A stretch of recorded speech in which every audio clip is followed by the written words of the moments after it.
الحمدللہ رب العالمین والصلاة والسلام علی اشرف الانبیاء والمرسلین وعلی آلہ الطیبین الطاہرین وعلی آلہ وصحبہ ومن تبعہم بإحسان الی یوم الدین. اما بعد، عن النبی صلی اللہ علیہ وآلہ وسلم وَإِنَّ الْكِذْبَ يَهْدِي إِلَى الْفُجُورِ وَإِنَّ الْفُجُورَ يَهْدِي إِلَى النَّارِ وَإِنَّ الرَّجُلَ لَيَكْذِبُ حتیٰ یکتب عند اللہ کذابا. متفق علیہ. محترم سامعین و ناظرین، السلام علیکم ورحمۃ اللہ وبرکاتہ. ماہ رمضان المبارک کے حوالے سے درس حدیث کے عنوان کے تحت آج یہ ہمارا 22واں پروگرام ہے. آج جو ہم نے حدیث مبارکہ پڑھنے اور سننے کی سعادت حاصل کی ہے، اس میں اللہ کے نبی صلی اللہ علیہ وآلہ وسلم نے ارشاد فرمایا، جھوٹ گناہوں کی طرف لے جاتا ہے اور گناہ دوزخ کی راہ دکھاتی ہے، اور انسان برابر جھوٹ بولتا رہتا ہے یہاں تک کہ وہ اللہ تعالیٰ کے ہاں جھوٹا لکھ دیا جاتا ہے. یہ حدیث مبارکہ گزشتہ کل کے پروگرام میں جو ہم نے سچائی اور صداقت کے حوالے سے جو حدیث مبارکہ بیان کی تھی، اسی کا ایک جز ہے. اور کل سچائی کے حوالے سے بات ہوئی تھی، اور آج ہم اس کے مترادف جھوٹ کے حوالے سے اس حدیث مبارکہ کو بیان کر کے اور یہ اسلام کی تعلیم کو سمجھنے کی کوشش کر رہے ہیں کہ اسلام کے اندر جھوٹ بولنے کی کیا قباحت اور کیا گناہ اس کا بیان کیا گیا. عزیزان محترم، ہر وہ بات جو اصل واقعے کے یا حقیقت کے خلاف ہو اور بیان کی جائے وہ جھوٹ کہلاتا ہے. علامہ نووی رحمۃ اللہ تعالیٰ علیہ نے لکھا ہے کہ اہل سنت کے نزدیک واقعے کے خلاف خبر دینا کذب یعنی جھوٹ ہے، خواہ اس نے عملاً یعنی جان بوجھ کر ایسا کیا یا سہواً اور غلطی سے ایسا کیا ہو. قرآن مجید میں بے شمار مقامات پر جھوٹ کی سخت ترین مذمت بیان کی گئی ہے. قرآن مجید میں ارشاد باری تعالیٰ ہے، الا لعنت اللہ علی الکاذبین، آگاہ ہو جاؤ جھوٹ بولنے والوں پر اللہ کی لعنت ہے. یعنی جب انسان جھوٹ بولتا ہے تو وہ اللہ تعالیٰ کے قہر و غضب، اس کی ناراضگی اور لعنت کو دعوت دیتا ہے، اور جس پر اللہ کی لعنت ہو جائے تو وہ انسان رحمت الہی سے اور بھلائی اور خیر سے محروم ہو جاتا ہے. دوسری جگہ ارشاد باری تعالیٰ ہے، وَاجْتَنِبُوا قَوْلَ الزُّورِ، اور جھوٹی بات سے بچو. یعنی انسان کو ہر حال میں جھوٹ سے بچنا چاہیے، کیونکہ جھوٹ ایک ایسی برائی اور گناہ کبیرہ ہے جو دیگر بہت سی برائیوں اور گناہوں کا سبب بنتا ہے، اور جس کے نتیجے میں انسان جنت سے دور اور جہنم سے قریب ہو جاتا ہے. اس لیے جھوٹ سے بچنے ہی میں انسان کے لیے بہتری اور بھلائی ہے. ایک اور جگہ ارشاد باری تعالیٰ، ان اللہ لا یہدی من ہوا کاذب کفار، بے شک اللہ تعالیٰ راہ نہیں دکھاتا جھوٹے اور ناشکرے لوگوں کو. یعنی جب انسان جھوٹ بولتا ہے اور اللہ تعالیٰ کی نعمتوں کی ناشکری کرتا ہے تو اللہ تعالیٰ ایسے انسان کو ہدایت اور خیر اور بھلائی سے محروم کر دیتا ہے، یہاں تک کہ اس کے لیے احساس گناہ بھی اس کے دل سے جاتا رہتا ہے، اور وہ سر تاپا برائیوں اور گناہوں کے سمندر میں بری طرح سے غرق ہو جاتا ہے. نبی کریم صلی اللہ علیہ وآلہ وسلم نے جھوٹ کے حوالے سے ارشاد فرمایا. ایک موقع پر آپ نے فرمایا صحابہ سے، کیا میں تمہیں کبیرہ گناہوں سے بھی بڑے گناہوں کی خبر نہ دوں؟ صحابہ کرام نے عرض کیا، یا رسول اللہ صلی اللہ علیہ وسلم ضرور خبر دیجئے. آپ صلی اللہ علیہ وسلم نے کبیرہ گناہوں میں فرمایا، اللہ کے ساتھ کسی کو شریک ٹھہرانا بہت بڑا گناہ کبیرہ گناہوں میں سے بھی بڑے گناہوں کے اندر آتا ہے. دوسری بات آپ نے فرمائی، ماں باپ کی نافرمانی کرنا، یہ بھی کبیرہ گناہوں میں بڑے گناہوں میں شمار ہوتا ہے. پھر آپ صلی اللہ علیہ وسلم جو ٹیک لگا کر بیٹھے ہوئے تھے آپ سیدھے ہو گئے، اور پھر ان دو بڑے گناہوں کا ذکر فرمانے کے بعد آپ نے ارشاد فرمایا الا وقول الزور فما زال یکررها حتی قلنا لیتہ سکت۔ آپ نے ارشاد فرمایا خبردار سنو اور جھوٹ بات مت کرنا، یہ کبیرہ گناہوں میں سے بھی بڑا گناہ ہے۔ پھر آپ صلی اللہ علیہ وسلم مکرر یعنی بار بار یہی ارشاد فرماتے رہے کہ الا وقول الزور، الا وقول الزور، یہاں تک کہ راوی کہتے ہیں کہ ہم نے تمنا کی کہ کاش آپ صلی اللہ علیہ وآلہ وسلم سکوت فرمائیں۔ اسی طریقے سے حضرت عبداللہ ابن مسعود رضی اللہ تعالیٰ عنہ فرماتے ہیں کہ جھوٹ بولنا، نبی کریم صلی اللہ علیہ وسلم نے فرمایا جھوٹ بولنا کسی حال میں بھی جائز نہیں، نہ تو سنجیدگی کے ساتھ اور نہ ہی مذاق کے طور پر، اور یہ بھی جائز نہیں کہ تم میں سے کوئی اپنے بچے سے کسی چیز کے دینے کا وعدہ کرے اور پھر پورا نہ کرے۔ حاضرین ناظرین محترم، عموماً آج ہمارا یہی حال ہے کہ ہم ازراہ مذاق یا یوں ہی تفریح طبع کے لیے یا پھر بچوں کو متوجہ کرنے کے لیے جھوٹ کا سہارا لیتے ہیں اور اس سے کہتے ہیں کہ آؤ میں تمہیں کوئی چیز دوں گا، جبکہ نبی کریم صلی اللہ علیہ وسلم نے ارشاد فرمایا کہ اس طرح سے کہنا بھی تمہارا جھوٹ کے اندر لکھا جاتا ہے، اور جھوٹ گناہ کبیرہ میں سے ہے۔ ابو داؤد اور بیہقی شریف کے اندر حضرت عبداللہ بن عامر رضی اللہ تعالیٰ عنہ سے روایت ہے، کہتے ہیں ایک مرتبہ رسول اللہ صلی اللہ علیہ وآلہ وسلم ہمارے مکان میں تشریف فرما تھے، میری والدہ نے مجھے بلایا کہ آؤ تمہیں چیز دوں گی۔ حضور اکرم صلی اللہ علیہ وسلم نے ان سے پوچھا کیا چیز دینے کا ارادہ ہے؟ انہوں نے کہا یا رسول اللہ صلی اللہ علیہ وسلم کھجور دوں گی۔ تو آپ صلی اللہ علیہ وسلم نے ارشاد فرمایا اگر تو کچھ نہ دیتی تو یہ تیرے ذمے جھوٹ لکھا جاتا۔ جھوٹ آج ہمارے معاشرے کے اندر ایسا رچ بس گیا ہے کہ آج شاید ہم نے جھوٹ بولنے کو بری بات سمجھنا ہی چھوڑ دیا۔ بری بات تو کجا، یہ تو گناہ کبیرہ میں سے ہے، اور گناہ کبیرہ کے بھی بڑے گناہوں کے اندر لکھا جاتا ہے۔ آج اتنی ڈھٹائی کے ساتھ جھوٹ بولا جاتا ہے،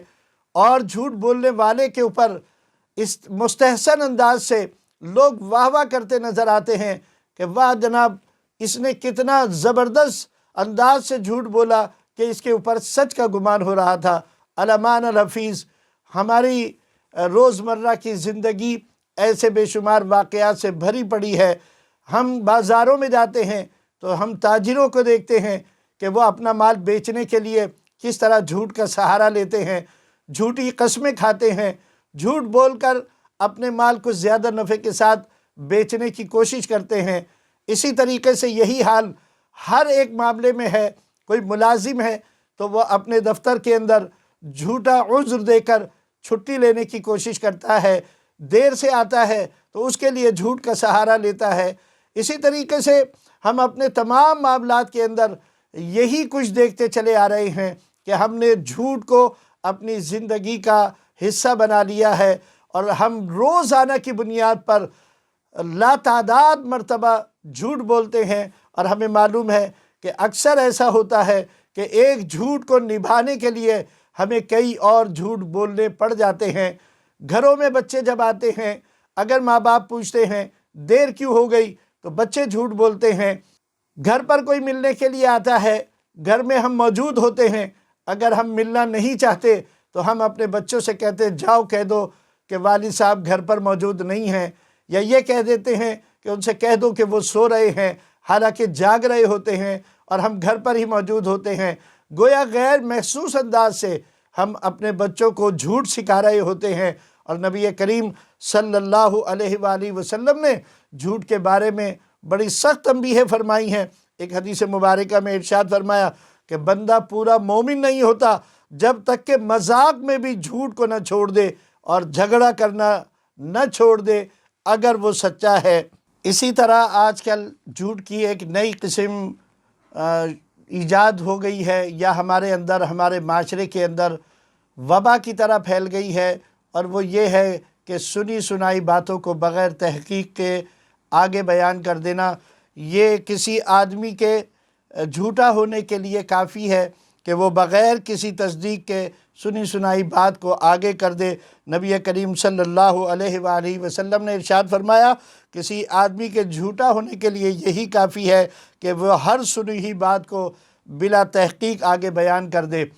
اور یہ جو آج کل عام رواج ہو گیا کہ ہمارے موبائل ہر ایک کے پاس ہے، موبائل کے اوپر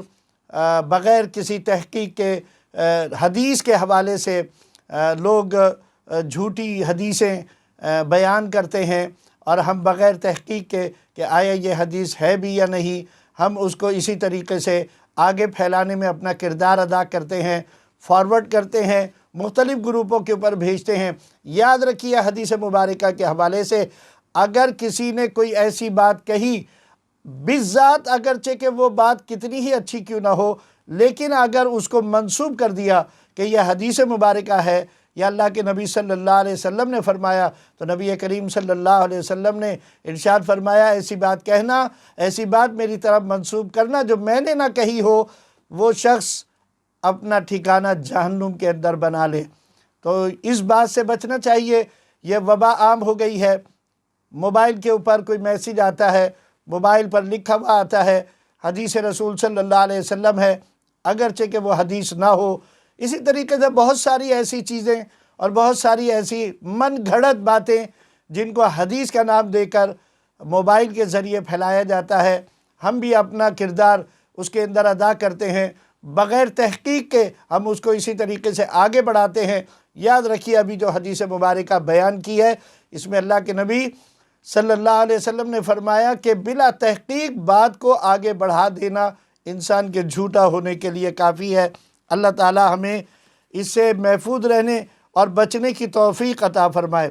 محترم ناظرین، قرآن و حدیث کی تعلیمات انتہائی واضح ہیں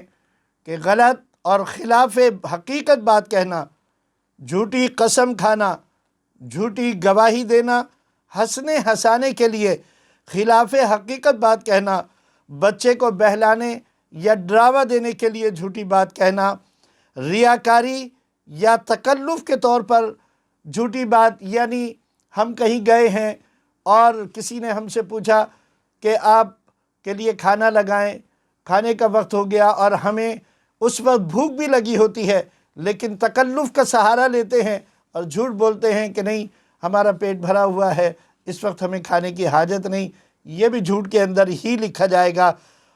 تو اسی طریقے سے سنی سنائی بات کو بلا تحقیق آگے پہنچا دینا، یہ سب جھوٹ کی مختلف صورتیں ہیں، اور شریعت اسلامی میں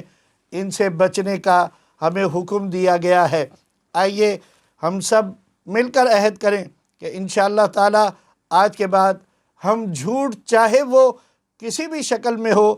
انشاءاللہ تعالی اس سے پرہیز کریں گے۔ اپنی روزمرہ زندگی میں زبان سے نکلنے والے ہر لفظ کو سوچ سمجھ کر نکالیں گے، تاکہ اس زبان کی وجہ سے کل ہم کہیں اللہ تعالیٰ کی پکڑ میں نہ آ جائیں اور ہم کہیں بے دریغ گناہ کبیرہ کے اندر مبتلا نہ ہو رہے ہوں اور آخرت میں ہمیں اس کا خمیازہ بھگتنا پڑے۔ آخر کے اندر یاد دہانی کے طور پر کہ آج کی شب دوسری طاق رات ہوگی، شب قدر کے حوالے سے جو ہم نے آپ کی توجہ دلائی ہے کہ 3 امور ایسے ہیں جو کرنے آسان ہیں، لیکن انشاءاللہ العزیز اگر آج کی رات شب قدر ہوئی اور ہم نے یہ امور انجام دیے تو اللہ تعالیٰ کے ہاں ہم کم و بیش 83 برس تک ایسی عبادت میں مستقلاً رہنے والے کے اجر کے مطابق اللہ تعالیٰ کے ہاں سے اجر پائیں گے۔ پہلی چیز ہم نے یہ بیان کی تھی کہ آج کی شب میں حسب استطاعت صدقہ ضرور دیں۔ اگر ہم نے صدقہ دیا تو اور آج کی رات شب قدر ہوئی تو 83 برس تک صدقہ دینے والے کو جو اجر حاصل ہوتا ہے انشاءاللہ العزیز اللہ تعالیٰ وہ ہمیں عطا فرمائے گا۔ دوسری بات، 2 رکعت نفل رات کے کسی بھی حصے کے اندر اس نیت کے ساتھ پڑھ لیں کہ اگر آج کی شب قدر ہے تو اللہ تعالیٰ اس 2 رکعت نفل کا ہم کو شب قدر کے حساب سے اللہ تعالیٰ اجر و ثواب عطا فرمائے۔ تو انشاءاللہ 83 برس تک زندگی کے ہر لمحے میں جس نے نمازیں ادا کی ہوں گی اس کو جو اجر حاصل ہوگا اللہ تعالیٰ وہ ہمیں بھی عطا فرما دے گا۔ اور تیسری بات یہ کہ 3 مرتبہ سورہ اخلاص پڑھ لینا، قرآن مجید ایک قرآن مجید کے برابر ویسے ہی اجر کا حامل ہے، لیکن اگر آج کی رات شب قدر ہوئی تو یقین مانیے کہ 83 برس تک قرآن کی تلاوت کرنے والے کو جو اجر و ثواب حاصل ہوگا اللہ تعالیٰ وہ ہمیں بھی عطا فرمائے گا۔ دعا کریں اللہ تعالیٰ ہمیں نیک اعمال کی توفیق عطا فرمائے، نیکیوں کی طرف بڑھنے والا بنا دے، سچائی اور سچ بولنے کی توفیق عطا فرمائے، سچائی اختیار کرنے والا بنا دے، جھوٹ سے بچنے والا اور جھوٹی بات سے پرہیز کرنے والوں میں اللہ تعالیٰ ہمارا شمار کر دے۔ وما توفیق الا باللہ وما علینا الا البلاغ المبین۔ والسلام علیکم ورحمۃ اللہ وبرکاتہ۔